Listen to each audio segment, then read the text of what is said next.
Reserve ബാങ്കിന്റെ അംഗീകാരത്തോടെ സംസ്ഥാന സർക്കാർ രൂപീകരിച്ച കേരള ബാങ്ക് ലോകമെമ്പാടുമുള്ള മലയാളികളുടെ സ്വന്തം ബാങ്കായി മാറിയെന്ന് സഹകരണ തുറമുഖ വകുപ്പ് മന്ത്രി വി.എൻ. വാസവൻ.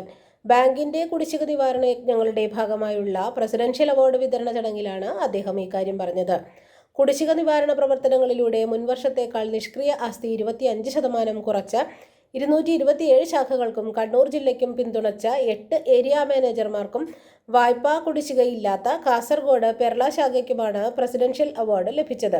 ചടങ്ങിൽ ബാങ്ക് പ്രസിഡന്റ് ഗോപി കോട്ടമുറിക്കൽ അധ്യക്ഷത വഹിച്ചു.